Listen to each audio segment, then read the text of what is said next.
నమస్తే అండి, ఎలా ఉన్నారు అందరూ? బాగున్నారా? నేనైతే బాగున్నానండి. మీ అందరికీ అమ్మవారి ఆశీస్సులు ఎల్లప్పుడూ ఉండాలని కోరుకుంటూ ఈ రోజున ఒక పరిహారం గురించి తెలుసుకోబోతున్నాం.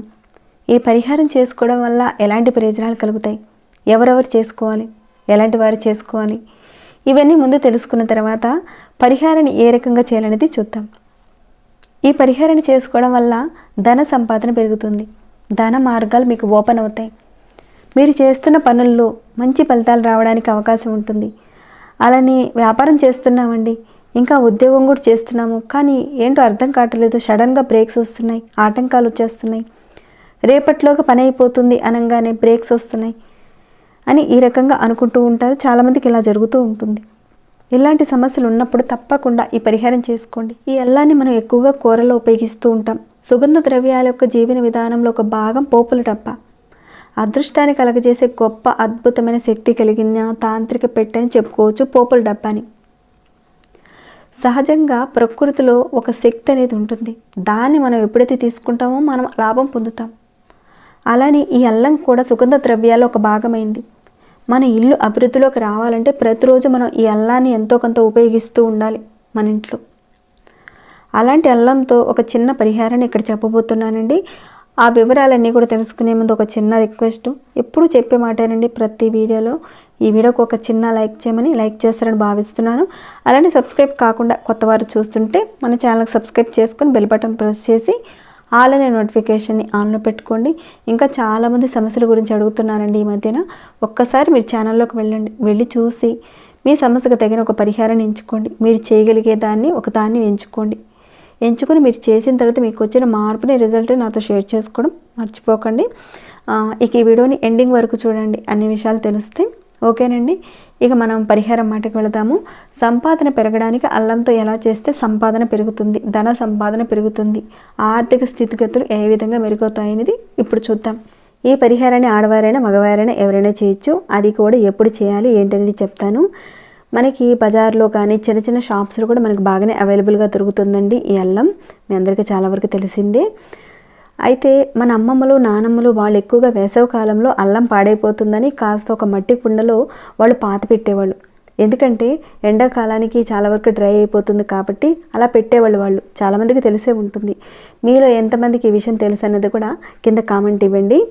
అలా చక్కగా వాళ్ళు పెట్టేవాళ్ళు. అయితే ఈ తాంత్రిక విధానంలో అల్లాన్ని మనం ఏ రకంగా చేస్తే ధన సంపాదన పెరుగుతుంది, అలాంటి అవకాశాలు వస్తాయి అనేది చూద్దాం. పెద్ద ఖర్చుతో కూడింది కాదండి ఈ పరిహారం, చాలా సింపుల్గా ఉంటుంది, ధన సంపాదన పెరుగుతుంది. కాకపోతే ఇక్కడ మీరు నమ్మకంతో పూర్తి విశ్వాసంతో మీరు చేస్తేనే ఈ పరిహారానికి మంచి ఫలితం ఉంటుంది. అది ఎలా చేయాలి ఏంటనేది చెప్తాను, చూపిస్తానండి. మీరు ఒక మట్టితో ఉన్న ఒక కుండి తీసుకోండి, కాస్త పెద్ద సైజు తీసుకోండి. జస్ట్ మీకు తెలియడానికని ఈ రకంగా చూపిస్తున్నాను. మీరు కాస్త పెద్దది తీసుకోండి.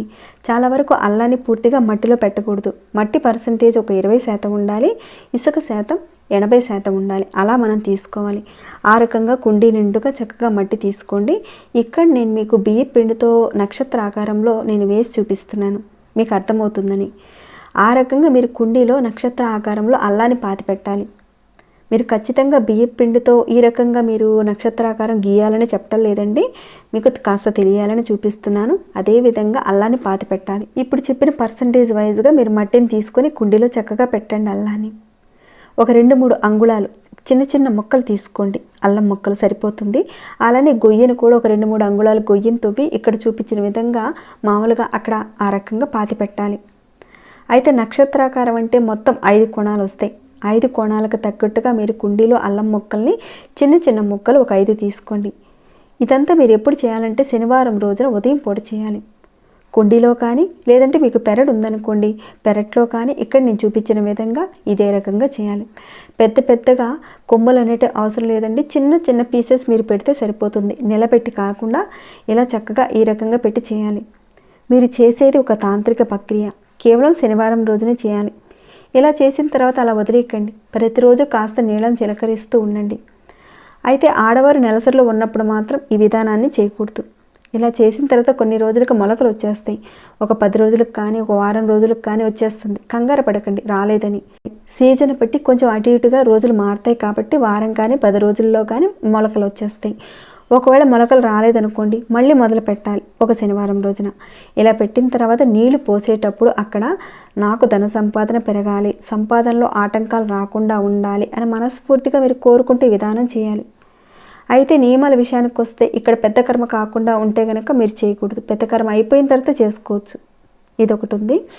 ఇక అల్లం మొక్కను మీరు పెంచడం వల్ల మీకు ధన సంపాదన పెరుగుతుంది. అది కూడా మీరు శనివారం రోజున ఉదయం పొడి చేయాలి. ఇంట్లో ఉన్న వస్తువులతోనే పరిహారాలను చేసుకునే విధంగా మన పూర్వీకులు మన ఋషులు ఇవన్నీ కూడా మనకు చెప్పడం జరిగింది. కాలక్రమేణా అవన్నీ కూడా మనం మర్చిపోతూ వస్తున్నాం. కొందరు అనుకోండి మూఢనమ్మకాలని చెప్పేసి కొట్టిపారేస్తూ ఉంటారు. ఇది నమ్మడమా నమ్మకపోవడమా అన్నది మీ యొక్క నమ్మకం మీద ఆధారపడి ఉంటుంది. ఎందుకంటే మన పూర్వీకులు ఎన్నో పరిశీలించి ఎన్నో శోధించి మనకి ఇవన్నీ కూడా ఒక ఆణిముత్యాల్లాగా మన ముందుకు తీసుకొచ్చారు. వాటిని కనుక మనం పాటిస్తే మన జీవితంలో మార్పులు అయితే ఖచ్చితంగా ఉంటాయి. ఇదే అల్లాన్ని మనం ఎండబెట్టామనుకోండి శొంఠి తయారైపోతుంది. ఈ శొంఠి మొక్కతో కూడా వశీకరణ ప్రక్రియలు చాలా ఉన్నాయండి. తాంత్రిక విధానాలు కూడా చాలా ఉన్నాయి. మీరు ఈ శొంఠిని ఒక ప్రెస్సింగ్ పేపర్లో కానీ లేదంటే వైట్ కలర్లో ఉన్న ఒక పేపర్లో కానీ ఈ శొంఠిని పెట్టి చక్కగా మడత పెట్టేసి మీ యొక్క లాకర్లో కానీ మీరు డబ్బులు దాచుకొని ఒక ప్రదేశంలో పెట్టుకోండి. అలా పెట్టడం వల్ల ధనానికి ఎలాంటి ఇబ్బంది రాదు. ధన సమస్యలు రాకుండా ఉంటాయి. మనసు అయితే ప్రశాంతంగా ఉంటుంది. ఇది నిజమేనని మీకు అనిపిస్తుంది. ఖచ్చితంగా మార్పులు అయితే ఉంటాయండి. అయితే చేయగానే వెంటనే రిజల్ట్ అయితే రాదు. మెల్లమెల్లగా మార్పులను అయితే చూస్తారు. అలానే మీ పోపుల డబ్బాలో కూడా కాస్త అల్లం మొక్కని ఎప్పుడు ఉండేలా చూసుకోండి. దీనివల్ల లక్ష్మీ అమ్మవారు ఆకర్షింపబడుతుంది. శాస్త్రాల ప్రకారం చూసుకుంటే సుగంధ ద్రవ్యాలు ఉండడం వల్ల లక్ష్మీ అమ్మవారు ఆకర్షింపబడుతుంది. కాబట్టి పోపుల డబ్బాలో మీరు ఒక చిన్న మొక్క అయినా సరే అల్లాన్ని పెడుతూ ఉండండి. అల్లం ఎప్పుడూ కూడా ఇంట్లో నిండుకోకూడదండి. అల్లం ఉండడం వల్ల అద్భుతమైన శక్తి కలుగుతుంది. ఇలాంటి అల్లం మొక్కలు పసుపు మొక్కల్ని మన ఇంట్లో పెంచుకోవచ్చండి. చక్కగా పెంచుకోవచ్చు. మీ ఇంట్లో భూమి కానీ పెరడు కానీ అలా ఉంటే కనుక కుండీలో కానీ చక్కగా పెట్టుకొని పెంచండి. ఈ అల్లం మొక్కలు పసుపు మొక్కల్ని మనం ఇంట్లో పెంచుకోవడం వల్ల లక్ష్మీ అమ్మవారు ఆకర్షింపబడుతుంది. ఇలా మీరు పెట్టిన తర్వాత అల్లం కొద్దిగా సీజన్ బట్టి టైం పడుతుంది. కాస్త వెయిట్ చేయండి. ఒక వారం పట్టచ్చు, 10 రోజులు కూడా పట్టచ్చు. కాస్త నీళ్లు చిలకరిస్తూ ఉండండి అక్కడ. అలా వచ్చిన వాటిని ఏం చేయాలి, కాస్త పెద్దవి అయిపోయిన తర్వాత ఏం చేయాలంటారేమో. కాస్త పెద్దగా అయిన తర్వాత అల్లం కూడా కింద ఏర్పడుతుంది. వాటిని భూమిలోనే మీరు ఉంచుకోవచ్చు, లేదంటే మీరు ఇంట్లో వాడుకోవచ్చు. తర్వాత వాటిని తీసి ఇప్పుడు చెప్పిన విధంగా మరొక చోట నక్షత్రాకారంలో ఇప్పుడు చెప్పిన విధంగా శనివారం రోజున చేయండి. మన ఇంట్లో పసుపు మొక్కలు అల్లం మొక్కల్ని మనం పెంచుకున్నట్లయితే చాలా శుభప్రదం అండి మన ఇంటికి. తప్పకుండా ఇప్పుడు చెప్పుకున్న విధంగా ఈ చిన్న తాంత్రిక అల్లం విధానాన్ని పాటించండి. మంచి మార్పులను అయితే చూస్తారు.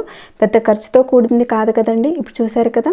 తప్పకుండా మీరందరూ పాటిస్తారని నేను భావిస్తున్నాను. ఇక ఈ వీడియో నేను ఇంతటితో ముగిస్తున్నాను. ఇంకేమైనా డౌట్స్ ఉంటే కనుక అడగండి, తప్పకుండా రిప్లై ఇస్తాను.